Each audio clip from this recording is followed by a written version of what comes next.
الحمدللہ رب العالمین والصلاة والسلام علی سید المرسلین اما بعد فاعوذ باللہ من الشیطان الرجیم بسم اللہ الرحمن الرحیم۔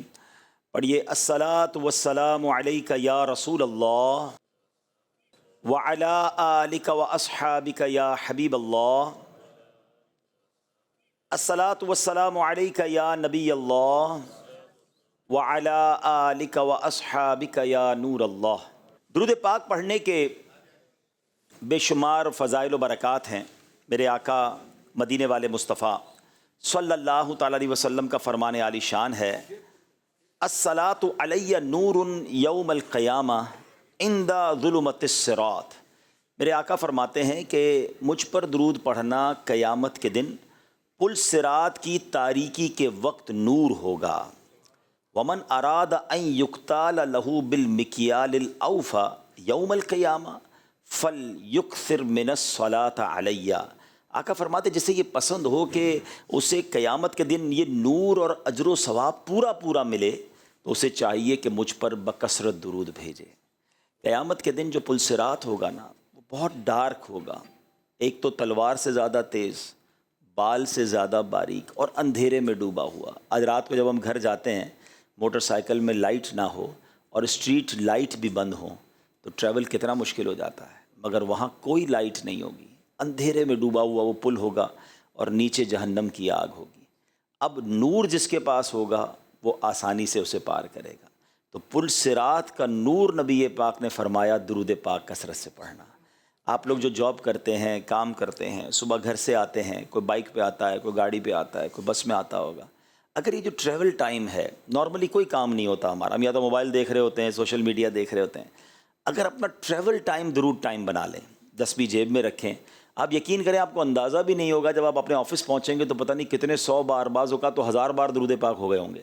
الصلاۃ والسلام علیک یا رسول اللہ، یہ بھی درود پاک ہے۔ صلی اللہ تعالیٰ علی محمد صلی اللہ علیہ وسلم، یہ بھی درود پاک ہے۔ اچھا، ہم سب جب گھر سے نکلتے ہیں تو ایک کراچی میں رہتے ہوئے ایک فیئر بھی ہوتا ہے کہ خیر سے واپس گھر پہنچیں، ہیں جب صبح جگلتے ہیں تو شام خیر سے آ جائیں، گھر والے بھی خیر سے رہیں۔ اگر آپ چاہتے ہیں نا سب خیر رہے تو ایک اور حدیث پاک سنیں۔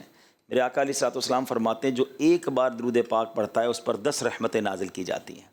اب ایک درود پڑھنے پر 10 رحمتیں ہیں، تو جو صبح شام درود پاک پڑھ رہا ہے 100 بار، 200 بار، 300 بار، اس پر بھی رحمت، اس کے گھر والوں پر بھی رحمت۔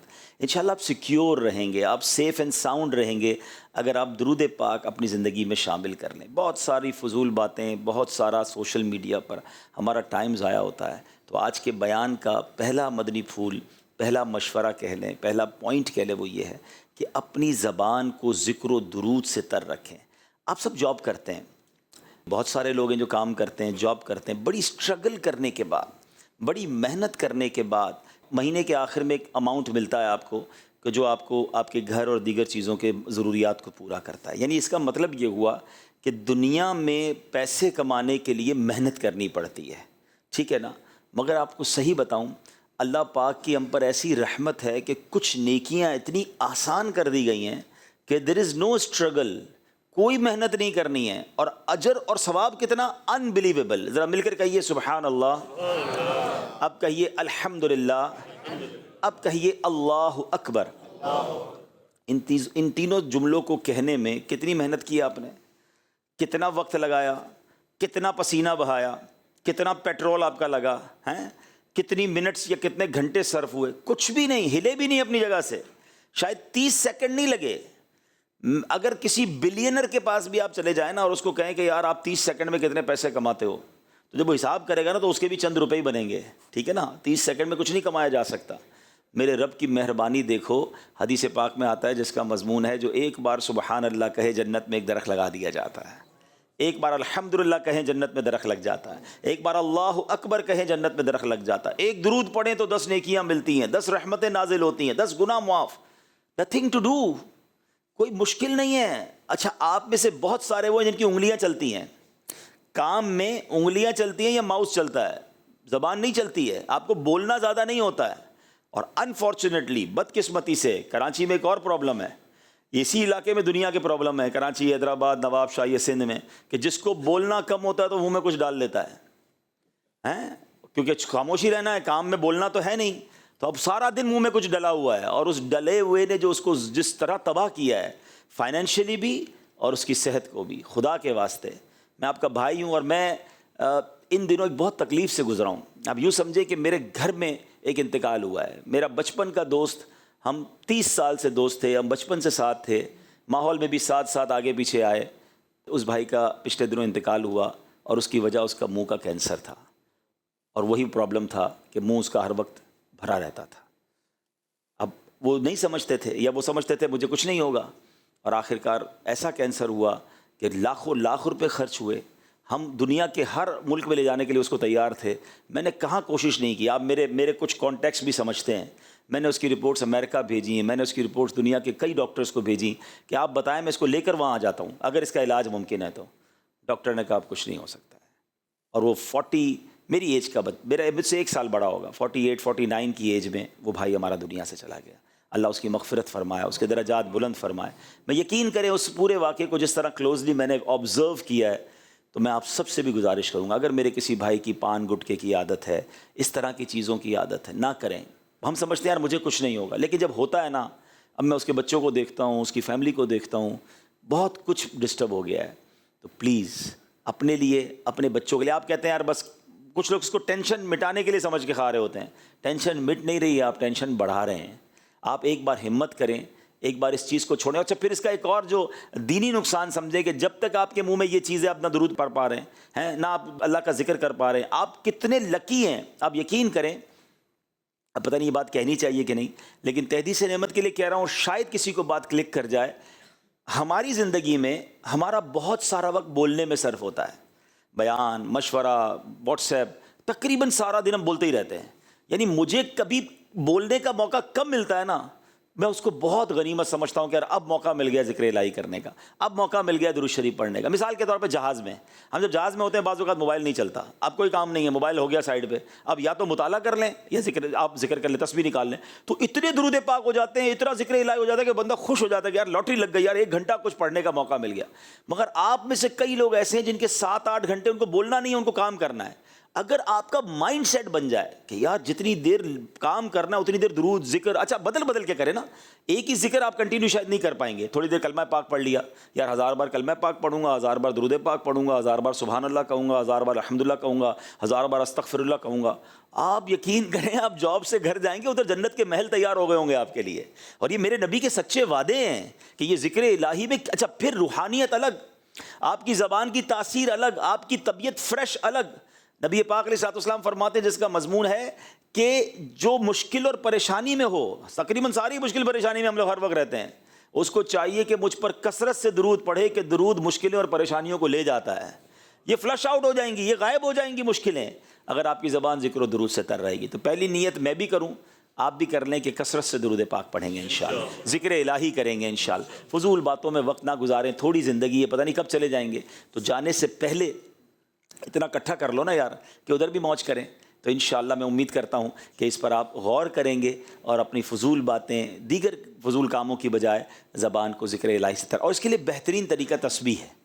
آپ تسبیح ہاتھ میں رکھیں. جب آپ کے ہاتھ میں تسبیح ہوتی ہے نا، ٹھیک ہے کام کرتے ہوئے آپ تسبیح نہیں رکھ سکتے تو پھر آپ زبانی پڑھیں، لیکن جب آپ فری بیٹھے تو جیب سے تسبیح نکال لیں. اب تو ہاتھ میں تسبیح فکس ہو جاتی ہے، تو تسبیح ہاتھ میں ہوتی ہے تو آپ کی زبان آٹومیٹکلی چلنا شروع ہو جاتی ہے. ایک بار پھر درود پاک پڑھ لیں. صلو علی الحبیب صلی اللہ تعالی علی محمد صلی اللہ علیہ وسلم. اسی طرح آج جس موضوع کو میں نے آپ کے سامنے بیان کرنا ہے، آج ہم کچھ غور کرتے ہیں اب تک زندگی کیسے گزاری، اب آگے زندگی کو کیسے گزارنا ہے.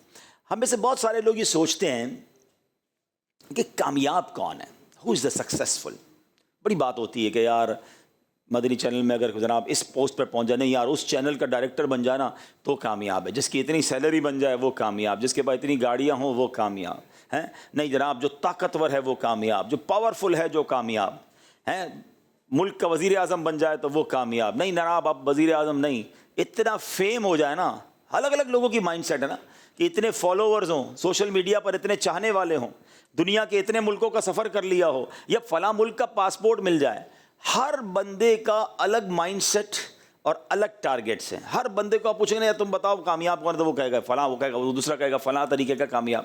It means everybody have different mind. تو کیسے پتہ چلے کہ کامیاب کون ہے؟ اور ہمیں پتہ چل جائے تو ہم اس کو فالو کر کے کامیاب ہو جاتے ہیں۔ اب میں آپ سب سے سوال کرتا ہوں، ہم سب مل کے بتائیں گے کامیاب کون ہے، یا جس نے ہم سب کو بنایا ہے وہ بتائے کامیاب کون ہے؟ جو ہمارا خالق ہے، ہمارا مالک ہے، اس پوری کائنات کو کریٹ کرنے والا ہے، اور وہی شہرت دینے والا ہے، وہی عزت دینے والا ہے، وہی کامیابی دینے والا ہے، اور کامیابی کا صلہ بھی وہی دینے والا ہے، تو پھر وہ بتا دے تو پھر فائنل ہے نا۔ تو آئے آج قرآن سے پوچھتے ہیں، قرآن پر ہم سب کا ایمان ہے کہ اے رب کے پیارے کلام تو بتا دے کہ کامیاب کون ہے۔ اور سبحان اللہ، میں جن آیتوں کی طرف آج جاؤں گا اس میں کوئی بہت لمبی چوڑی لسٹ نہیں دی گئی ہے کہ اتنے سارے کام کرو تو تم کامیاب ہو جاؤ گے۔ اچھا، پھر ہمارا ایک اور بھی معاملہ ہوتا ہے، ہم جب ادارے میں ہوتے ہیں کہ بھائی آپ کو کوئی ٹارگٹ دیتے ہیں کہ بھائی آپ نے مہینے میں یہ کام اتنا کر لینا ہے، اگلا سوال یہ ہوتا ہے کر لیا تو کیا ملے گا؟ ہیں بھائی، ٹارگٹ اچیو کر لیا تو کوئی انسینٹو، کوئی کہیں گے سرٹیفکیٹ ملے گا، بھائی آگے اگلے سال آپ کا اجارہ بڑھ جائے گا۔ آپ ٹارگٹ کو اچیو کب کرتے ہیں یا کوشش کب کرتے ہیں اس کو کرنے کی کہ then you know the incentive, کہ بھائی اس کے بعد اس کا فائدہ کیا ہوگا، ٹھیک ہے نا؟ تو سبحان اللہ، اللہ کریم نے پہلے تو بتایا قرآن میں کامیاب کون ہیں، اور پھر ان کا انعام بھی بتا دیا ہے۔ کامیاب اللہ کے نزدیک بن جائیں، میں سمجھتا ہوں اس سے بڑا کوئی کامیاب نہیں، اور جو انعام اللہ نے قرآن میں اعلان کیا نا، اس سے بڑا دنیا میں کوئی انعام بھی نہیں ہے۔ دا بگیسٹ اچیومنٹ ایوارڈ ان کامیاب لوگوں کو ملے گا جن کا قرآن میں ذکر ہے۔ میں ابھی آیتیں پڑھوں گا کہ رب کریم نے قرآن کے ذریعے بتا دیا کامیاب کون ہے، اور یہ بھی بتایا جو کامیاب ہے ان کا انعام کیا ہے نا۔ آج آپ کو میں گویا یوں سمجھ لیں، میں آپ کو قرآن کی طرف سے ایک ٹارگٹ دے رہا ہوں کہ اس کو اچیو کر لو، کائنات کا سب سے بڑا انعام آپ کو مل جائے گا۔ اس سے بڑی تو کوئی چیز نہیں ہے نا۔ اچھا، جو اور خوبصورت بات، آپ سوچیں گے یار پھر تو بہت کچھ کرنا پڑے گا، بہت بڑے بڑے کام ہوں گے، اوئے ہوئے کائنات کا سب سے بڑا انعام، we have to do so much things. نہیں، مزے کی بات یہ ہے صرف 5 سے 6 کام قرآن نے بیان کیے، اور وہ اتنے مشکل بھی نہیں ہیں، کوئی بڑا کام نہیں ہے، اگر بندہ کرنا چاہے اٹس ناٹ بگ ڈیل۔ اب غور سے آئیے میں آپ کو رب کے کلام کی طرف لے چلتا ہوں، اور یہ قرآن پاک کی اتنی خوبصورت آیت ہے، اور یہ ہے سورہ مومنون، 18واں پارہ جہاں سے شروع ہوتا ہے نا، the first 10-11 آیات آف سورہ مومنون۔ اچھا، جب یہ سورہ مومنون کی آیتیں نازل ہوئی نا، اس سے پہلے نبی پاک کی کیفیت کیا بنی؟ آیتیں نازل ہو رہی تھی تو حضرت عمر بن خطاب کہ آپ وہ عظیم ہستی ہیں کہ بہت سارے لوگ ایمان لائے پیارے آقا کی کوئی بات سن کر، اسلام کی کوئی حقانیت سمجھ کر، اسلام کی کوئی خوبصورتی جان کر، جنگ ہوئی تو اس میں وہ ایمان لے آئے۔ حضرت عمر وہ ہیں جو قرآن پڑھ کر ایمان لائے، قرآن سن کر ایمان لائے، ہے نا؟ پورا واقعہ ہے جو آپ کی بہن ایمان لے آئی تھیں، آپ گھر پہنچ گئے، بہن پہ تشدد کیا تو کہا بتاؤ تو کیا پڑھ رہی تھی، آیتیں پڑھتے گئے، دل کی دنیا بدلتی گئی، اور آقا کے قدموں میں آ کر ایمان لے آئے۔ تو ان کی جو سٹارٹنگ ہے نا وہ قرآن سے ہے۔ حضرت عمر وہ عظیم ہستی ہیں، یہ پھر الگ موضوع ہے، کبھی انشاءاللہ کریں گے، کہ آپ وہ ہیں کہ جن کی زبان پر حق جاری ہوتا تھا، آپ نبی پاک کو مشورہ دیتے تھے، اللہ قرآن کی آیت نازل فرما دیتا ہے۔ اتنی موافقت آپ کی قرآن پاک کے ساتھ رہی، one of the amazing personality in the history of Islam. ایک اور خوبصورت جملہ، میں اور آپ مسلمان ہیں تو عزت والے ہیں، میری اور آپ کی عزت کا سبب مسلمان ہے۔ حضرت عمر وہ ہیں کہ جب سے وہ اسلام لائے ہیں، اسلام کی عزت میں اضافہ ہوا ہے۔ لک ایٹ دا ڈفرنس، اسلام کو ترقی ملی، اسلام کو عروج ملا، مسلمانوں کے دل کھل گئے۔ حضرت عمر جب ایمان لائے، اللہ نے وہ مقام عطا فرمایا۔ ایک ہی حدیث ان کے فضیلت پر کافی ہے کہ میرے آقا فرماتے ہیں اگر میرے بعد کوئی نبی ہوتا تو عمر ہوتا۔ اللہ حضرت عمر کے مزار پر انوار پر کروڑوں رحمتوں کی بارش نازل فرمائے۔ اور آپ کو پتہ ہے ان کا مزار کہاں ہے؟ مزار کہاں ہے؟ صرف مدینے میں نہیں ہے، صرف جنت البقیع میں نہیں ہے، روضہ رسول کے اندر سنہری جالیوں کے پیچھے جہاں نبی پاک کی قبر منور، رائٹ آفٹر حضرت ابوبکر صدیق، اور اس کے ساتھ حضرت عمر فاروق جلوہ فرمائے۔ سبحان اللہ، قیامت تک جتنے مسلمان، کروڑوں اربوں مسلمان روضہ رسول پر جا کر سرکار علیہ الصلوۃ والسلام کی بارگاہ میں سلام عرض کریں گے، وہاں حضرت ابوبکر صدیق کو بھی سلام عرض کریں گے، حضرت عمر فاروق کو بھی سلام عرض کریں گے۔ اللہ ان کی قسمت کے صدقے ہمیں بھی مدینے کی زندگی اور مدینے کی با ایمان موت نصیب فرمائے۔ حضرت عمر بن خطاب بھی اس حدیث کے راوی ہیں، کہتے ہیں کہ جب نبی کریم علیہ الصلوۃ والسلام پر وحی نازل ہوتی تھی نا، جب قرآن کی آیتیں اترتی تھی تو پیارے آقا کی جو کیفیت تھی نا وہ سڈنلی چینج ہو جاتی تھی۔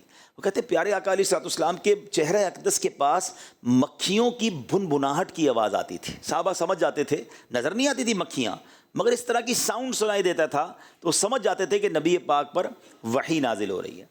اب ایک دن وحی نازل ہوئی، ہم سب رک گئے، جب یہ کیفیت ختم ہوئی تو پیارے آقا علیہ الصلوۃ والسلام نے قبلہ رو ہو کر ہاتھ اٹھائے اور دعا کی. چلیں آپ بھی ہاتھ اٹھا لیں. بڑی بڑی مبارک، کیونکہ ہم اسی آیتوں کی تلاوت کر رہے ہیں اور دعائیں بڑی پیاری ہیں. اے اللہ عز و جل ہمیں زیادہ عطا کرنا اور کمی نہ فرمانا، ہمیں عزت دینا اور ذلیل نہ کرنا، ہمیں عطا فرمانا اور محروم نہ کرنا، ہمیں چن لے اور ہم پر کسی دوسرے کو نہ چن. اے اللہ عز و جل ہمیں راضی فرما اور ہم سے راضی ہو جا. آمین بجاہ النبی الامین صلی اللہ علیہ وسلم. پیارے آقا نے یہ دعا کی اور پھر فرمایا مجھ پر 10 آیتیں نازل ہوئی ہیں، جس نے ان مذکور باتوں کو اپنایا وہ جنت میں داخل ہوگا. اب وہ آیتیں کون سی ہیں؟ ٹھیک ہے، آیتیں کیا ہیں؟ اللہ تبارک و تعالیٰ قرآن میں ارشاد فرماتا ہے بسم اللہ الرحمن الرحیم قد افلح المؤمنون. پہلی آیت، بے شک ایمان والے کامیاب ہو گئے. آپ سب کو مبارک ہو. الحمدللہ اس پہلی آیت پہ ہم سب کا عمل ہے کہ ہم سب مسلمان ہیں. ایمان والے کامیاب ہیں اور ہم کون ہیں؟ ایمان والے. الحمدللہ فرسٹ کیٹیگری، یعنی پہلا کوشچن کے آگے ٹک ہو گیا ہے کہ یہ ہمارا عمل ہے. مگر اس میں ایک تھوڑا سا ٹویسٹ ہے. آپ ماشاءاللہ انٹرنیشنلی چیزوں پہ نظر رکھتے ہیں. اس وقت دنیا میں the most growing religion on earth, دنیا میں سب سے تیزی سے پھیلنے والا مذہب کون سا ہے؟ اسلام. ٹھیک ہے نا؟ لیکن اس کا مطلب یہ نہیں کہ ون وے ٹریفک ہے. جب غیر مسلم مسلمان ہو سکتا ہے تو معاذ اللہ مسلمان بھی کافر ہو سکتا ہے. ہم مسلمان تو ہو گئے، پہلا سوال ٹک. مگر کامیاب کب ہوں گے؟ جب مسلمان مریں گے. قبر میں بھی ایمان لے کر جائیں گے نا. کوئی زندگی بھر مسلمان رہے معاذ اللہ پہ کافر ہو جائے، مرتد ہو جائے تو کیا ہوگا؟ تو یہ بات ذہن کے کسی گوشے میں رہنی چاہیے، اس کا ڈر رہنا چاہیے، اس کی دعائیں ہونی چاہیے کہ اللہ مسلمان تو بنا دیا، اب ایمان سلامت رکھیو. اور یہ میں نہیں کہہ رہا، پیارے آقا علیہ الصلوۃ والسلام کی دعاؤں میں سے ایک دعا ہوتی تھی، یا مقلب القلوب ثبت قلبی علی دینک. اے دلوں کو پھیرنے والے، میرے دل کو اپنے دین پر ثابت قدمی عطا فرما. اب یہ کون کہہ رہے ہیں؟ جن کے صدقے ہمیں ایمان ملا ہے. تیرے صدقے میں آقا سارے جہاں کو دین ملا. وہ آقا کہہ رہے ہیں کہ اللہ میرے دل کو سلامت رکھ. یہ ہماری تربیت ہے نا کہ دل بدلتا ہے. اب ہر کسی کو سننا ہے، ہر کسی کی صحبت میں بیٹھنا ہے. ہمارے یہاں یہ بھی بڑا پرابلم ہے کہ ہم کہتے ہیں یار میں سنتا سب کو ہوں، میں بیٹھتا سب کے ساتھ ہوں. ہمیں یہ سمجھنا ہے کہ ہمیں اگر بے دینوں کے ساتھ بیٹھیں گے، بے دینوں کو سنیں گے تو یہی تو ان کا پلان ہے کہ کسی طرح ہمارا ایمان چھین لیا جائے. شیطان نے اپنے چیلے چھوڑے ہوئے ہوتے ہیں نا. شیطان اپنی شکل میں تو نہیں آتا، کوئی نہ کوئی بندے آگے کرتا ہے، کوئی ایسی خیالات آگے لاتا ہے. تو ہمیں بہت فکر مند رہنا ہے. آپ کی موٹر سائیکل آپ نہیں لیں تو شاید آفس میں بیٹھے بیٹھے تھوڑی دیر بعد نکلتے ہوں گے باہر، کھڑی ہے کہ نہیں کھڑی ہے. موبائل نیا والا جیب میں ہو تو اور تھوڑی دیر بعد بلا ارادہ ہاتھ جاتا ہے جیب میں. ہاں ہے بھائی بیٹھا ہے. ابھی بھی ہو سکتا ہے کسی نے تھوڑی دیر پہلے بھی لگایا ہو. ہاں ہے بھائی کچھ بھی نہیں ہوا. کیوں؟ جتنی قیمتی چیز اتنی فکر زیادہ. ایمان سے بڑھ کر ہے کچھ؟ خدا کی قسم کچھ بھی نہیں ہے. ساری دنیا کی دولت کسی کے پاس ہونا اور ایمان نہ ہو، کچھ بھی نہیں ہے اس کے پاس. ہم ایمان والے ہیں اور ایمان والے مر جائیں، اس سے بڑی سعادت نہیں. نبی پاک کیا کہہ رہے ہیں؟ اے اللہ میرے دل کو سلامت رکھ. ہمارا کیا حال ہے؟ کبھی کوئی دعا، کبھی کوئی فکر، کبھی کوئی ٹینشن. کبھی کسی بزرگ کے پاس گئے کہ حضرت بتائیں تو اسے ایمان کیسے چھن سکتا ہے، کیا کیا چیزیں ہیں. اس کی پوری تفصیل ہے. میں اس میں ایک مشورہ دے دیتا ہوں. ایک کتاب ہے امیر اہل سنت کی، ایک تو کفریہ کلمات کے بارے میں سوال جواب، بڑی ہے، چھوٹی پڑھنا چاہیں تو برے خاتمے کے اسباب کتاب ہے. 28 کفریہ کلمات، یہ چھوٹے چھوٹے رسالے آپ پڑھیں گے تو آپ کو ریئلائز ہوگا. سب سے پہلے یہ ریئلائز کریں کہ ایمان چھن سکتا ہے. اٹس ناٹ پروٹیکٹڈ 100% نہیں ہے. ہمیں دعا کرنی ہوگی، ہمیں فکر کرنی ہوگی، دروازہ بند کرنا ہوگا، کوئی نہ کوئی پلان کرنا ہوگا کہ ایمان کو چھین نہ سکے. کیونکہ قد افلح المؤمنون. کامیاب لوگ کون ہیں؟ ایمان والے. ہمیں ایمان والا بنایا اللہ نے، یہ اللہ کی مہربانی ہے. مگر ایمان سلامت رکھنا ذمہ داری ہماری ہے. ہم نے اس کو ہاتھوں سے ضائع کر دیا تو کہیں ایسا نہ ہو سارا سفر بیکار ہو جائے. اب آگے چلتے ہیں. اب وہ ایمان والے کون ہیں جو کامیاب ہیں؟ ان کی کیٹیگریز بیان کی ہیں. 6-7 کام ہیں، غور سے سنتے جائیں اور آج نیت کر لیں. ویسے میں آپ کو بتا رہا ہوں کہ دنیا کا سب سے بڑا انعام آپ کو ملنے جا رہا ہے. اگر اس کے لیے 5-6 کام کرنے ہوں تو میرے جیسا آدمی تو کہے بھائی مجھے کام بعد میں بتانا، نیت میں پہلے کرتا ہوں، میں کروں گا انشاءاللہ. کریں گے انشاءاللہ. آپ سن لیں کیا کرنا ہے. بس جنت کا راستہ اور ایسا انعام، ابھی انعام بتاتا ہوں آپ کو. اللہ فرماتا ہے الذین هم فی صلاتہم خاشعون. پہلا کام وہ ایمان والے کیا کرتے ہیں؟ جو اپنی نماز میں خشوع و خضوع کرنے والے ہیں. نماز بھی پڑھتے ہیں اور نماز میں فوکس بھی ہے، نماز میں توجہ بھی ہے. اللہ اکبر. اب یہ تو ڈبل کام ہو گیا. کچھ لوگ تو نماز ہی نہیں پڑھتے. نماز پڑھیں گے تو خشوع و خضوع کی باری تو آئے گی نا. لیکن پہلی شرط کیا ہے؟ نماز میں خشوع و خضوع کرتے ہیں۔ حضرت انس رضی اللہ تعالیٰ عنہ فرماتے ہیں کہ نبی پاک علیہ الصلوۃ والسلام نے مجھ سے ارشاد فرمایا، اے بیٹے نماز میں ادھر ادھر دیکھنے سے بچو، کیونکہ نماز میں ادھر ادھر توجہ ہلاکت ہے۔ ہماری نماز میں توجہ نہیں ہوتی ہے۔ ایک اور جگہ نبی پاک علیہ الصلوۃ والسلام نے فرمایا کہ بی بی عائشہ کہتی میں نے نبی پاک سے سوال کیا کہ نماز میں جو ادھر ادھر توجہ کرتے ہیں تو اس کے بارے میں کچھ ارشاد فرمائیں۔ آقا نے فرمایا یہ شیطانی لغزش ہے، اس کے ذریعے شیطان بندے کو نماز سے پھسلانا چاہتا ہے۔ شیطان آتا ہے کہ کسی طرح اس کا دماغ کہیں اور چلا جائے۔ وہ چٹکلا مشہور ہے نا کہ ایک صاحب جو ہیں وہ 5 وقت کے نمازی تھے اور با جماعت نمازی تھے، اپنی مارکیٹ میں بھی جماعت سے نماز پڑھنے جاتے۔ ایک دن عشاء کی نماز چلی گئی تو رونے لگے۔ نمازیوں نے کہا کیا ہو گیا، جماعت چلی گئی، بھائی اپنی پڑھ لو۔ کہہ رہے یار مسئلہ یہ ہے، دکان بند کر کے عشاء میں آتا تھا، امام صاحب 4 رکعت پڑھاتے تھے، میں سارا حساب کرتا تھا، اب امام صاحب نے جماعت تو چلی گئی میری، اب نماز خود پڑھوں گا تو حساب بھی الگ سے کرنا پڑے گا۔ یعنی یہ بظاہر تو ایک چٹکلا ہے، لیکن ہمارا حال بھی ایسا ہی ہوتا ہے۔ شاید بہت سارے پروگرام، بہت سارے ایڈیٹنگ کے ٹولز، بہت ساری جناب وہ چیزیں ہمیں دماغ میں یاد آتی ہیں، یار یہ رہ گیا تھا، وہ رہ گیا تھا، یہ ای میل باقی ہے تو یہ جواب باقی ہے۔ تو اس کی ایک وجہ ہے، لیکن پہلے میں ایک آپ کو واقعہ سناتا ہوں کہ ہمارے اسلاف نماز کیسے پڑھتے تھے اور ہمارا حال کیا ہے۔ حضرت ابو الاحوص رحمۃ اللہ تعالی کہ حضرت سیدنا منصور بن معتمر رحمۃ اللہ تعالی کی پڑوسن نے اپنے والد صاحب سے پوچھا کہ حضرت وہ جو سیدنا منصور کی چھت پر ایک لکڑی نظر آتی تھی وہ کدھر ہے؟ روز چھت پہ ایک لکڑی نظر آتی تھی۔ تو بتایا بیٹا وہ لکڑی نہیں تھی، حضرت منصور روزانہ رات کو کھڑے ہو کر قیام کرتے تھے، وہ اللہ کی بارگاہ میں نماز پڑھتے تھے۔ اللہ اکبر، یعنی وہ ان کا انتقال ہو گیا تو بچوں نے پوچھا کہ وہ لکڑی نظر نہیں آ رہی آج کل، وہ روز رات کو دیکھتے تھے لکڑی نظر آتی تھی۔ یعنی اتنا اسٹریٹ، اتنا فوکس، اتنا ادب کے ساتھ نماز پڑھتے کہ لوگ سمجھتے کوئی لکڑی یا کوئی تنا ہے۔ ہمارا حال کیا ہے؟ نماز پڑھنی ہے اور اس میں توجہ رکھنی ہے اور جو انعام ہے وہ حاصل کرنا ہے نا۔ اچھا اب آپ کہیں یار توجہ ہوتی نہیں، کوشش کرتے ہیں، اس کے کچھ طریقے ہیں۔ سب سے پہلا طریقہ میں آپ کو یہ بتاتا ہوں کہ نماز کا معنی سمجھیں، میننگ سمجھیں۔ جب آپ کو نماز کے معنی آتے ہوں گے نا، میں الحمدللہ رب العالمین جب کہیں گے تو اس کا معنی کیا ہے، الرحمن الرحیم، تو میں رحمان رحیم کی بات کر رہا ہوں۔ تو اب جب آپ یہ تلاوت جو بھی کر رہے ہیں، جو بھی آیتیں آپ پڑھتے ہیں، اس کا ترجمہ 2-3 بار پڑھ لیں۔ تو اب آپ جب نماز پڑھیں گے تو آپ ترجمے کے ساتھ ہوں گے، تو انشاءاللہ بہت چیزیں آپ سائڈ پہ لیفٹ رائٹ نہیں ہوں گے، نمبر 1۔ نمبر 2، آپ نماز سے پہلے تھوڑا سا اپنا ذہن بنائیں۔ مثال دیتا ہوں، آپ نے کسی بھی بڑے افسر کے پاس اپنا کوئی کام لے کر جانا ہے، فائل لے کر جانی ہے، اپنی ریکویسٹ لے کر جانی ہے، فوکس کیسا ہوگا؟ آپ کیا وہاں جا کر ادھر دیکھیں گے، ادھر دیکھیں گے، کان کھجائیں گے، باتیں کریں گے؟ نہیں، آپ کو پتہ ہے مجھے کام نکلوانا ہے، مجھے اچھے انداز سے۔ اچھا انٹرویو دینے جائیں، جاب کا انٹرویو دینے جاتے ہیں، ویزا کا انٹرویو دینے جاتے ہیں، کتنا فوکس، کتنی تیاری۔ یعنی دنیا کے کسی افسر بڑے آدمی کے پاس جائیں تو فوکس، تیاری، اٹینشن، اور کائنات کے مالک کی بارگاہ میں جائیں اور خیال کہیں اور ہے۔ نہ کریں ایسا، نماز بھی پڑھیں اور توجہ سے پڑھیں۔ آگے چلتے ہیں۔ اب اللہ فرماتا ہے والذین هم عن اللغو معرضون، اور وہ جو فضول بات سے منہ پھیرنے والے ہیں۔ مومن کامیاب ہے، کام یاد رکھیے گا، پہلا کیا ہے؟ نماز میں خشوع و خضوع۔ دوسرا کام کیا ہے؟ کہ وہ فضول باتوں کی طرف توجہ نہیں کرتے۔ نبی پاک علیہ الصلوۃ والسلام نے ایک جگہ ارشاد فرمایا، آدمی کے اسلام کی اچھائی سے یہ ہے کہ وہ لا یعنی چیز چھوڑ دے، یعنی جو چیز کارآمد نہ ہو اس میں نہ پڑے، زبان، دل اور دیگر اعضاء کو بیکار باتوں کی طرف متوجہ نہ کرے۔ اور ہمارا حال پتہ ہے کیا ہے؟ ہمیں کوئی کہے نا یار میں ذرا بیٹھنا 10 منٹ میں آ رہا ہوں، ٹھیک ہے آ جاؤ۔ ابھی 10 منٹ کیا کریں گے؟ موبائل نکالا اب براؤزنگ شروع۔ وہ 10 کی جگہ 20 منٹ میں آئے، 25 منٹ میں آئے، کوئی ٹینشن نہیں، بس دیکھ ہی جا رہے۔ بعض اوقات تو 2 گھنٹے موبائل پر گزارے۔ آپ سے کوئی پوچھے کیا سیکھا؟ کچھ بھی نہیں، میں تو ایسے ہی دیکھ رہا۔ 2 گھنٹے نکال دیے۔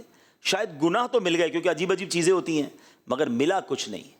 اور یہی 2 گھنٹے ذکر ہو جاتا، تلاوت۔ اگر مائنڈ بنا ہوتا نا کہ یار 10 منٹ میں سورہ یاسین کی تلاوت ہو جاتی ہے، یہ بندہ مجھے کہہ کر گیا میں 10 منٹ میں آ رہا ہوں، یہی موبائل نکالنا ہے، نکالنا کچھ اور نہیں ہے، مگر اس میں قرآن آن کرنا ہے اور 10 منٹ میں سورہ یاسین پڑھ لینی ہے۔ جو ایک بار سورہ یاسین پڑھے 10 قرآن پاک کا ثواب مل جاتا ہے۔ وہ بندہ 10 منٹ کے بعد آیا، آپ کو 10 قرآن پاک کا ثواب مل گیا، اور یہی 10 منٹ سوشل میڈیا پہ گزارے، شاید کتنے سارے گناہوں کے انبار لگ گئے۔ قرآن کہتا ہے وہ فضول باتوں کی طرف توجہ نہیں کرتے۔ ہم دیکھیں تو ہمارا اتنا فضول کاموں میں انوالومنٹ ہو گئی ہے کہ گھر والوں کو دینے کے لیے بھی ٹائم نہیں ہے۔ آج کل گھر پر جا کر بھی لوگ گھر پر نہیں ہیں۔ کبھی کبھی تو گھر والے بتاتے ہیں کہ 5 بندے گھر میں ہی بیٹھے ہیں مگر سب کے پاس ہاتھ میں موبائل ہے، کوئی کسی سے بات نہیں کر رہا ہے۔ پہلے گھر سے جاتے تھے تو گھر والے پوچھتے تھے کیسا دن گزرا، ہم گھر والوں سے پوچھتے تھے دن کیسا گزرا، بچے کو توجہ دی، بھائی بہن کی طبیعت پوچھی، امی ابو کا حال احوال پوچھا، ختم۔ ایک تو پہلے منہ میں کچھ لوگوں کو کچھ رکھا ہوا ہے، وہ بولتے ہی نہیں ہیں، اور دوسرا ان کے ہاتھ میں موبائل آ گیا ہے۔ نہ کریں ایسا، کچھ پروڈکٹیو کریں۔ آپ کو پتہ ہے اچھا میں چلیے تو دینی بات ہو رہی ہے نا، کیونکہ شریعت میں صرف دینی باتوں کو کرنے کا نہیں کہا گیا، کوئی نہ کوئی کارآمد کام کر لیں نا، آپ کوئی کورس کر لیں، اگر آپ کے پاس ٹائم ہے کوئی ایسی چیز دیکھیں جس سے آپ کی اسکل ڈیولپ ہوتی ہو، گناہ بھی نہ ہو، کوئی ناجائز چیز نہ ہو۔ کچھ لوگ زبان سیکھ لیتے ہیں، انگلش سیکھ لیتے ہیں۔ آپ کو پتہ ہے دنیا میں ایک فینومینا ہے، ایک تحقیق ہے، یونیورسٹی آن ویل، یعنی پہیے کے اوپر یونیورسٹی۔ وہ کیا ہے؟ وہ یہ ہے کہ مثال کے طور پہ کئی لوگ ہیں، میں نے بھی دیکھا، آپ میں سے جو ٹریول کرتے ہیں دیکھا ہوگا کہ جب آپ یورپ جاتے ہیں، یو کے جاتے ہیں، یا عرب ممالک میں بھی دیکھا ہم نے کہ جب ٹرین میں سفر کرتے ہیں لوگ، جاب پہ جاتے ہیں، ٹرینیں چلتی ہیں وہاں پر، بہت سے بسز چلتی ہیں، تو وہ ان کو پتہ ہے روز 40 منٹ ٹرین میں بیٹھنا ہے، روز 40 منٹ بس میں، 50 منٹ بس میں بیٹھنا ہے۔ وہ 40-50 منٹ میں کچھ پڑھتے ہیں، ایک کتاب ساتھ رکھی ہوتی ہے، جاتے میں بھی پڑھتے ہیں، آتے میں بھی پڑھتے ہیں۔ تو یہ جو تعلیم انہوں نے حاصل کی نا، پہیوں پہ حاصل کی ہے، سفر میں حاصل کی ہے، اور اینڈ آف دا ڈے 6 مہینے بعد وہ ڈپلوما کر لیتے ہیں، کوئی امتحان دے دیتے ہیں۔ مجھے اچھی طرح یاد ہے، ملک یاد نہیں آ رہا، یورپ کا ہی کوئی ملک تھا، تو ہمارے اسلام بھائی کہتے ہیں کہ میں روز 6 بجے ٹرین میں جاتا ہوں آفس پر اور واپس آتا ہوں، تو میں نے روز 6 بجے، یعنی جو 6 یا 7 جو بھی ٹرین کا ٹائم ہے، میں نے مدرسۃ المدینہ on line, Faizan on line والوں سے کلاس بک کر لی ہے۔ جیسے ہی ٹرین میں بیٹھتا ہوں، اپنا ہیڈ فون لگاتا ہوں، قاری صاحب پڑھانا شروع کر دیتے ہیں، 30-40 منٹ کلاس ختم ہوتی ہے تو آفس آ جاتا ہے، اپنے آفس چلا جاتا ہوں۔ وہ 30 منٹس میں روزانہ قرآن پاک پڑھ رہے ہیں اور کورسز مکمل کر رہے ہیں۔ تو یہ ہے مائنڈ سیٹ، اس کو کہتے ہیں چنک آف ٹائمز، وقت کے چھوٹے چھوٹے پیسز۔ یہ ہمارے پاس پورے دن میں بکھرے ہوئے ہیں، لیکن عقل مند ہو تو ان چھوٹے پیسز سے یا تو دنیا اچھی کر لیتا ہے یا آخرت اچھی کر لیتا ہے۔ فضول نہیں گزارتا، اتنا ٹائم نہیں ہے میرے پاس، ہم سب کے پاس ایک ہی زندگی ہے، ہم سب کے پاس 24 گھنٹے ہی ہیں۔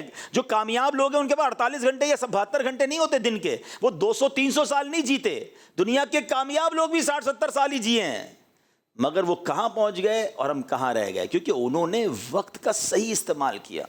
وہ کہتے ہیں نا، مسافر شب کو اٹھتے ہیں جو جانا دور ہوتا ہے۔ جو بڑا سفر کرنا چاہتے ہیں نا، وہ اپنا وقت بہت سفسٹیکیٹڈ، بہت کیلکولیٹڈ طریقے سے گزارتے ہیں۔ خاص یہ بات سمجھ آ جائے، قرآن بھی یہی کہہ رہا ہے، کہتے ہیں ٹائم مینجمنٹ پر بڑے بڑے سیمینار ہوتے ہیں۔ میں کہتا ہوں یہ ایک آیت ٹائم مینجمنٹ کے لیے شاہکار ہے کہ اللہ نے ایک آیت میں بتا دیا کہ جو کامیاب لوگ ہیں وہ فضول باتوں کی طرف التفات نہیں کرتے۔ تو سمجھ جاؤ کہ اگر کامیاب بننا ہے تو فضول باتیں، خاص طور پہ گناہوں والی باتیں جو میرے کو کچھ دے تو نہیں رہی ہیں، میرے لیے جہنم کا عذاب اکٹھا کر رہی ہیں، تو پھر کیوں جاؤں ادھر بھائی؟ اب آگے چلیے، اللہ فرماتا ہے والذین هم للزکاۃ فاعلون، اور وہ جو زکوٰۃ دینے کا کام کرنے والے ہیں۔ یہ تیسرا کام دے دیا ہمیں، زکوٰۃ دیتے ہیں۔ جس پر بھی زکوٰۃ واجب ہے وہ زکوٰۃ ادا کرے تو وہ کامیاب لوگوں میں شامل ہے۔ اب چلتے ہیں چوتھے کام کی طرف۔ اللہ فرماتا ہے والذین هم لفروجهم حافظون الا علی ازواجہم او ما ملکت ایمانہم فانہم غیر ملومین۔ یہ 2 آیتیں ہیں۔ فرمایا اور وہ جو اپنی شرم گاہوں کی حفاظت کرنے والے ہیں مگر اپنی بیویوں یا شرعی باندیوں پر جو ان کے ہاتھ کی ملک ہیں، پس بے شک ان پر کوئی ملامت نہیں۔ فمن ابتغى وراء ذلك فاولئک هم العادون۔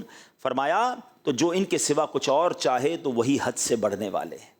یعنی ہم انسان ہیں، ہمارے جسم کے تقاضے ہیں، ہماری کچھ انسان کی پرسنل خواہشات ہیں، لیکن شریعت نے اس کا جائز طریقہ بیان کیا کہ وہ شادی کر کے اپنی ازواج کے ساتھ اپنی اس ضرورت کو پورا کرتے ہیں، اس کے علاوہ کچھ اور غلط نہیں کرتے۔ آپ کو پتہ ہے دنیا میں کوئی شخص یہ کہہ نہیں سکتا کہ میں کنفرم جنت میں جاؤں گا۔ انبیاء وہ تو معصوم ہیں، لیکن ہم جیسے لوگ، مگر نبی پاک علیہ الصلوۃ والسلام نے ایک حدیث کے ذریعے جنت کی گارنٹی دے دی۔ پیارے آقا علیہ الصلوۃ والسلام فرماتے ہیں، جس کا مضمون ہے کہ تم میں سے جو شخص مجھے 2 چیزوں کی گارنٹی دے دے میں اسے جنت کی ضمانت دیتا ہوں۔ یعنی یہ دونوں جنت کی چابیاں ہیں۔ آقا نے فرمایا داڑھوں کے درمیان والی چیز یعنی زبان، اور رانوں کے درمیان والی چیز یعنی شرمگاہ، یعنی private part of the body اور زبان، یہ 2 صحیح استعمال کر لو میں تمہیں جنت کی ضمانت دیتا ہوں۔ ان دونوں کو غلط استعمال مت کرنا۔ اور اس کا مطلب، اس کا مفہوم مخالف پتہ کیا بنتا ہے کہ ان دونوں کو سنبھالنا سب سے زیادہ مشکل ہے۔ کامیاب وہ ہیں جو اپنی شرمگاہوں کی حفاظت کرنے والے۔ قرآن کہہ رہا ہے جو جائز طریقہ ہے اس سے تو ٹھیک ہے، باقی ناجائز طریقے کی طرف نہیں جاتے۔ تو یہ آج کل کی جو گیدرنگز ہیں، گندی چیزوں کو دیکھنا سننا، پھر انسان کے جذبات بھڑکتے ہیں، پھر انسان غلط کام کی طرف جاتا ہے۔ نہ کرو ایسا، شیطان کے واروں میں نہ آئیے، اپنی پاکیزگی کا خیال رکھیں، کیونکہ انعام بہت بڑا رب نے تیار کر رکھا ہے۔ ٹھیک ہے جناب، 4 کام ہو گئے۔ اب آگے فرماتا ہے، فرمایا وہ جو اپنی امانتوں اور اپنے وعدے کی رعایت کرنے والے ہیں، ان کے پاس امانت رکھائی جائے تو امانت پراپر لوٹاتے ہیں اور وعدے پورے کرتے ہیں۔ بدقسمتی سے یہ بھی بڑا پرابلم ہے، کسی کے پیسے پڑے ہوئے مل جائیں، بندہ کہے تو میرے ہو گئے، کوئی بھول جائے سامنے والا تو ادھر دینے کے لیے کوئی تیار نہیں ہوتا، قرضہ لینے کے وقت اور اسٹائل ہوتا ہے، قرضہ لوٹاتے وقت اور اسٹائل ہوتا ہے، ارے بھائی فکر ہی نہ کرو، تمہارے گھر آ کر دے جاؤں گا، گھر آ کر دے جاؤں گا تو الگ بات ہے، وہ آپ کے گھر کے چکر لگاتا ہے، اس کو جواب ہی نہیں ملتا، فون ہی نہیں اٹھتا ہے۔ ٹھیک ہے، یہ آپ دنیا میں تو کسی کے ساتھ کر سکتے ہو، مگر قیامت کے دن تو جواب دینا پڑے گا نا۔ زندگی میں کبھی ایک اصول بنا لیں، آپ کی طرف کسی کا 1 روپیہ آنا نہیں چاہیے، یہ رہ گیا نا تو ہم جواب نہیں دے سکیں گے۔ سیدی اعلیٰ حضرت امام اہل سنت فرماتے ہیں، جو کسی کے 3 پیسے جان بوجھ کر دبا لے، اسے قیامت کے دن 700 مقبول باجماعت نمازیں دینی پڑ جائیں گی۔ 3 پیسے کے بدلے جو 1000 روپے، 2000 روپے، 10,000 روپے، 1,00,000 روپے دبا کے بیٹھا ہوا ہے، زمین پر قبضہ کر کے بیٹھا ہوا، اس کا بنے گا کیا؟ ہم سمجھتے ہیں میں بڑا ترم خان ہوں، میرا کوئی بگاڑ نہیں سکتا۔ ارے بھائی آپ کو پتہ ہی نہیں ہے۔ دیکھیں، میں آپ کو جو بات کہنے جا رہا ہوں نا، وہ بہت بڑی میری زندگی کا نچوڑ ہے، اور میں نے یہ باتیں بڑے بڑے لوگوں سے بھی سنی ہیں جو مجھ سے بھی بڑی عمر کے ہیں۔ شاید آپ کو ابھی نہ سمجھ آئے، لیکن جو 50 سے اوپر کے وہ میری بات کی تائید کریں گے۔ آپ ایک بات نوٹ کر لیں، لکھ لیں کہیں، جس نے جس کے پیسے کھائے نا، وہ کبھی زندگی میں کامیاب آپ کو نظر نہیں آئے گا۔ پیسے کھانے والا آپ کو چھپتا ہوا، آپ کو ڈرتا ہوا، آپ کو تباہ ہوتا ہوا نظر آئے گا، اور جس کے کسی نے پیسے کھائے نا، اللہ نے اس کو اس سے زیادہ پھر لوٹا دیے ہیں۔ یہ اصول ہے، تھوڑے دن لگتے ہیں، جس کے اوپر ظلم ہوا ہے نا، اللہ اسے کھڑا کر دیتا ہے، اور کھانے والا برباد ہی رہتا ہے۔ اچھا دنیا میں تو برباد رہا، اب آخرت میں الگ اس نے بربادی اٹھانی، کیونکہ اس نے اس کا بدلہ دینا ہے۔ تو کبھی زندگی میں بندہ کسی کے پیسے، کسی کا حق لے کر کامیاب ہو ہی نہیں سکتے۔ تھوڑے دنوں کی چاندی ہوتی ہے، اس کے بعد ہم نے اس کا ڈاؤن فال ہی دیکھا ہے، اس کا تباہ و بربادی ہوتے دیکھا ہے۔ تو ایک بات یاد رکھیں، کبھی کسی کا حق میری طرف نہیں آنا چاہیے، وہ اس کو پورا لوٹائیں، وہ بھول گیا پھر بھی لوٹنا ہے، معافی بھی مانگیں کہ یار لیٹ ہو گیا بھائی، معذرت، اور پھر کیا فرمایا، وعدے پورے کریں۔ ہمارے یہاں تو بھائی تکیہ کلام ہو گیا، تو اسی فکر ہی نہیں کرو، بس کل کر دیتا ہوں، پرسوں کر دیتا ہوں، بس آپ آ جاؤ جمعے والے دن۔ اچھا یہ بولتے وقت بھی پکا ارادہ ہوتا ہے کہ ہونا نہیں، ڈولی ہی دینی ہے، پتہ ہے عجیب عجیب نام رکھے ہوئے ہم نے۔ وہ ایک محاورہ مشہور کر دیا، وہ وعدہ ہی کیا جو وفا ہو جائے، معاذ اللہ۔ ارے وعدہ ہوتا ہی وفا کرنے کے لیے۔ آپ کو پتہ ایک بار نبی پاک علیہ الصلوۃ والسلام کسی شخص کے ساتھ کوئی ڈیلنگ تھی، تو اس سے پیسے لینے تھے، تو اس نے کہا حضور آپ کھڑے رہے، میں ابھی آتا ہوں، آپ ادھر ہی۔ نبی پاک نے کہا ٹھیک ہے، میں تمہارا ہی انتظار کر رہا ہوں۔ پیارے آقا علیہ الصلوۃ والسلام آپ کھڑے ہو گئے ایک جگہ پر، سڑک پر۔ وہ بندہ گیا، گھر جا کے بھول گیا کہ میں نے ٹائم دیا ہوا ہے۔ اس کو 3 دن بعد یاد آیا، وہ 3 دن بعد آیا تو نبی پاک وہیں کھڑے تھے۔ کہا نوجوان تو نے مجھے مشکل میں ڈال دیا۔ کہا حضور میں بھول گیا تھا، لیکن چونکہ نبی پاک نے وعدہ کیا تھا کہ میں کھڑا ہوں، آپ آ جاؤ۔ آپ وہیں کھڑے رہے، اور ہم بس میں کل پہنچ رہا ہوں، فکر ہی نہیں کرو، تمہارے گھر آ رہا ہوں۔ ارے بس پرسوں ہو گیا کام۔ نہیں، اب تو کچھ لوگ ایسے ہیں جو جتنی قسمیں کھا لیں یقین بھی نہیں آتا ہے۔ میرا بھی ایک جملہ مشہور ہو گیا، لوگ کہتے ہیں نا تسی فکر نہ کرو، میں نے کہا جو کہتا تسی فکر نہ کرو اس کی زیادہ فکر کرو۔ ہاں، وہ ہر بات میں یہ کہتا آپ فکر ہی نہ کریں، ہو گیا کام، آپ ارے آپ ٹینشن ہی نہ لیں۔ جو یہ کہتا ہے ٹینشن نہ لو، اس کی زیادہ ٹینشن لینی پڑتی ہے، کیونکہ یہ اس کا تکیہ کلام ہے۔ نہ کریں ایسا آپ۔ اچھا پھر ایسا بندہ جو ہے نا، یوں سمجھے آہستہ آہستہ دوست کھو دیتا ہے، اعتماد کھو دیتا ہے۔ آپ ایسے بن جاؤ کہ آپ کہو نا آپ کا کام ہو جائے گا، سامنے والے کو پتا اس کی بات پتھر کی لکیر ہے، وہ آپ پر اعتماد کرے گا، یار اس نے آج تک جب جو بولا ہے نا وہ ٹائم پہ کیا ہے۔ ہم سمجھتے ہیں کہ یار گولی دے کے ہماری گاڑی چل رہی ہے آگے، نہیں چلے گی، آہستہ آہستہ۔ آپ دیکھیں نا دکاندار کون سا چلتا ہے، آپ محلے میں سودا کس سے لیتے ہیں؟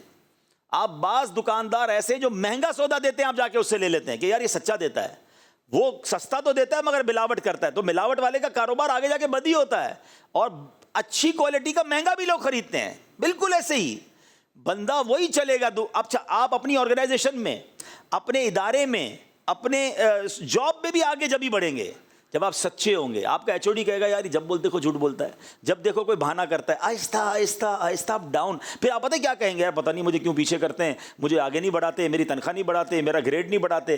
بھائی آپ کی باتیں ہی سمجھ نہیں آتی، آپ ہر وقت کوئی نئی کہانی سنا رہے ہوتے ہو، سچے رہو نا۔ اچھا کہانیاں پتہ ہی کون سناتا ہے؟ ایک بات اور زندگی میں یاد رکھیں، ہمیشہ کہانیاں وہ سنائے گا جس کو کہانی سنبھالنی ہوتی ہے، جھوٹے کو کہانی سنبھالنی ہوتی ہے نا۔ مثال کے طور پہ آپ سے کسی نے پوچھ لیا بھائی آپ 2 دن کیوں نہیں آئے، وہ دادی کا انتقال ہو گیا تھا۔ اب آپ کو ساری زندگی یاد رکھنا ہے کہ میں نے اپنے چینل میں دادی مار دی ہے، اب 2-3 مہینے بعد آپ نے کہا دادی بیمار تھی تو HOD کہا 3 مہینے پہلے تو انتقال ہوا تھا، بیمار کیسے ہو گئی؟ تو پریشان. جو جھوٹا ہوگا نا وہ ہمیشہ پریشان رہے گا. اچھا کسی نے پوچھا کہاں رہتے ہو؟ اچھا ذرا بھرم بھی مارنا تھا، اب لیاری بولوں گا تو نہیں، میں تو جمشید روڈ پہ رہتا ہوں یا میں بہادر آباد رہتا ہوں. اب ساری زندگی اس دوست کے ساتھ یاد رکھنا ہے میں لیاری میں نہیں رہتا، اس کے سامنے بہادر آباد رہ رہا ہوں. اس کو سچے کو ٹینشن ہی کوئی نہیں ہے. اس کو نیند سے اٹھا کے پوچھو کہاں رہتے ہو، جہاں رہتا ہے وہ بتا دے گا کہاں رہتا ہوں. ہیں کیا کرتے ہو تو یہ کرتا ہوں. جھوٹا آدمی مضطرب رہے گا، پریشان رہے گا، فائلیں سنبھالتا ہوا نہ رہے. جس کے پاس بہت ساری فائلیں ہوں، چھپا چھپا کے چل رہا ہو، وہ ایسا ہی ہوتا ہے جھوٹا ہے. کیونکہ کسی کو کوئی کہانی سنائی ہوئی ہوتی ہے، کسی کو کوئی اچھا ہم سمجھتے سامنے والا ہماری باتوں میں آ گیا، سب کو سمجھ آ رہا ہوتا ہے یار یہ گھما رہا ہے، یہ پھرا رہا ہے. اب چلا ہمیں بھی چلا رہے ہوتے ہیں لوگ، مگر ایک وقت آتا ہے جب ہماری جگہ کوئی صحیح آدمی ملتا ہے نا تو ہمیں ٹرمینیٹ کر دیا جاتا ہے کہ جھوٹے کی جگہ نہیں بنتی ہے. یاد رکھو، سچے رہیں، سیدھے رہیں، امانت دار رہیں، وعدے پورے نہیں کر سکتے منع کر دیں. آپ کو پتہ ہے دنیا میں کورس کروایا جا رہا ہے آج کل، ہاؤ ٹو سے نو، نہیں کہنے کا طریقہ. نہ کہہ دیں یار، نہ کہیں کہ ہو جائے گا. آپ کسی کو آسرے پہ رکھے ہوئے ہیں اور کرنا بھی نہیں ہے، پیار محبت سے سمجھا دیں معذرت خواہ حضور میں نہیں کر سکوں گا، اللہ آپ کا کام آسان کر دے مگر میں آپ کی مدد نہیں کر سکوں. مدد نہیں کر سکتے منع کر دیں. وہ کسی اور کے پاس تو جائے نا، آپ نے فکر ہی نہ کرو اگلے ہفتے آ جاؤ. وہ بیچارہ قرضے میں ڈوبا جا رہا ہے اور آپ سے امید لگائے بیٹھا ہے، آپ نے دینا نہیں ہے مگر گھمانا ہے اس کو. کام نہیں کر سکتے منع کر دیں، کوئی اور چیز منع کر دیں، آسرے میں نہ رکھیں، گولی نہ دیں کسی کو، بات کو آگے نہ بڑھائیں. اور بالکل اسی طرح وعدے پورے کریں. اب آگے چلتے ہیں، 5 کام ہو گئے، زیادہ کام نہیں ہوئے نا. اب آگے چلیں. اللہ فرماتا ہے پھر والذین هم علی صلاتہم یحافظون. پہلی آیت کیا تھی؟ قرآن وہ نماز پڑھتے ہیں خشوع و خضوع کے ساتھ. اب اس کا آخری کام کیا بتایا؟ وہ جو اپنی نمازوں کی حفاظت کرتے ہیں، قضا نہیں کرتے، ٹائم پہ نماز پڑھتے ہیں. یعنی نماز کی اہمیت کتنی ہے کہ کامیاب لوگوں کی پہلی کیٹیگری بھی نماز، آخری کیٹیگری بھی نماز. ٹھیک ہے جناب. اب آئیے انعام کی باری آگے. دیٹس اٹ، یہی کام تھے. بہت بڑی لسٹ نہیں ہے، میں ریپیٹ کر دیتا ہوں، سب مل کے ریپیٹ کرتے ہیں. پہلا کیا تھا؟ نماز میں خشوع و خضوع. دوسرا کیا تھا؟ فضول باتوں سے بچنے کا ہے. ٹھیک ہے. تیسرا کیا تھا؟ زکوٰۃ ادا کرنی ہے. چوتھا کیا ہے؟ شرمگاہ کی حفاظت کرنی ہے. پانچواں کیا ہے؟ وعدے اور امانتیں پوری کرنی ہے. چھٹا کیا ہے؟ نماز کی حفاظت کرنی ہے. That's it. There is no big list. کوئی مجاہدات نہیں ہے کہ 2 سال کے لیے گھر چھوڑ دو. اب آؤ میں بتاتا ہوں انعام کیا ہے، انسینٹو کیا ہے. اللہ فرماتا ہے اولئک ھم الوارثون. فرمایا یہی لوگ وارث ہیں. اچھا کس پراپرٹی کے بھائی؟ کان کھڑے ہو گئے نا یار، ہم وارث بن گئے. پراپرٹی کون سی ہے جس کے وارث ہیں؟ اللہ اکبر. سنو وارث پتہ ہے کیا کس چیز کے ہیں؟ فرمایا الذین یرثون الفردوس. ہائے ہائے ہائے. فرمایا کہ یہ فردوس کی میراث پائیں گے. فردوس پتہ ہے کیا ہے؟ تمام جنتوں میں سب سے جو ٹاپ کیٹیگری کی جنت ہے نا وہ فردوس ہے. نبی پاک فرماتے ہیں جب بھی رب سے دعا مانگا کرو جنت الفردوس کی دعا مانگا کرو. قبولیت کا وقت ہوگا تمہارے لیے جنت الفردوس لکھ دی جائے گی. اچھا اب ایک اور سوال ذہن میں آتا ہے، چلو یار فردوس کی میراث ملے گی مگر کتنے دن؟ بزنس کلاس میں کوئی سفر کرتا ہے، کوئی VIP لاؤنج میں چلا جاتا ہے، تھوڑی دیر کے لیے نا. فردوس تو سب سے ٹاپ جنت ہے. کتنے دن؟ آئے ہائے. آگے فرمایا ہم فیہا خالدون. وہ ہمیشہ ہمیشہ اس میں رہیں گے. جنت الفردوس ملنی ہے اور اس کی کوئی اینڈنگ نہیں ہے. بس آپ چلے گئے تو بس چلے گئے، موت بھی نہیں آنی نا. مجھے بتاؤ یار اس سے زیادہ آسان کوئی فارمولہ ہے؟ 6 کام کرنے ہیں جنت اور اللہ کا وعدہ ہے، کوئی اور نہیں کہہ رہا، قرآن کہہ رہا ہے. تو آج میرے پیارے اسلامی بھائیوں میں آپ کے پاس قرآن کا پیغام لے کر میں بھی نیت کروں، آپ بھی نیت کریں، آج کے بعد کوئی نماز قضا نہیں کریں گے. الحمدللہ رب العالمین والصلاة والسلام على سید الانبیاء والمرسلین. اللہم ربنا تقبل منا انک انت السمیع العلیم وتب علینا یا مولانا انک انت التواب الرحیم. اللہم ربنا آتنا فی الدنیا حسنة وفی الآخرة حسنة وقنا عذاب النار. یا رب البیت الطف فیما قضیت وابدل العسر یسر یا اللہ. یا اول الاولین یا آخر الآخرین یا ذا القوة المتین یا راحم المساکین یا ارحم الراحمین ارحمنا نحن الفقراء والمساکین. اے رب کریم ہم سب کا جمع ہونا اپنی بارگاہ میں قبول فرما. ہم سب کے تمام صغیرہ کبیرہ گناہوں کو معاف فرما. ہماری ہمارے ماں باپ کی اور نبی پاک علیہ الصلوۃ والسلام کی ساری امت کی بخشش فرما. اے اللہ جتنے بھائی آئے ہیں ہاتھ اٹھے ہیں تو سب کے نام بھی جانتا ہے، کام بھی جانتا ہے. ہم سب کی مشکلوں کو آسان کر دے. اے رات کے اندھیرے کو دن کے اجالے سے بدلنے والے ہماری غموں کی رات کو خوشیوں کی صبح سے بدل دے، ہماری دکھوں کی رات کو سکھ کی صبح سے بدل دے، ہماری بیماری کی رات کو شفا کی صبح سے بدل دے، مدینہ طیبہ سے دوری کی رات کو صبح طیبہ سے بدل دے۔ اے کریم ہمیں 5 وقت کا نمازی بنا دے، نمازوں میں خشوع و خضوع بھی عطا فرما، فضول باتوں سے ہم سب کو محفوظ فرما، اپنی شرمگاہ اور اپنی زبان کی حفاظت کرنے کی توفیق عطا فرما، ہمیں وعدوں کا پابند بنا دے، ہمیں امین بنا دے۔ اے اللہ، جنت الفردوس کے جن وارثوں کا ذکر تو نے سورہ مومنون میں فرمایا، کریم مولا ہمیں ان میں شامل فرما دے، بلا حساب جنت میں داخلہ ہم سب کا مقدر فرما۔ رب یسر ولا تعسر وتمم لنا بالخیر یا فتاح وبک نستعین وافوض امری الی اللہ ان اللہ بصیر بالعباد لا الہ الا انت سبحانک انی کنت من الظالمین۔ دعوت اسلامی کو ترقیاں اور عروج عطا فرما۔ صلی اللہ تعالی علی خیر خلقہ محمد وآلہ وصحبہ اجمعین برحمتک یا ارحم الراحمین بحق لا الہ الا اللہ محمد الرسول۔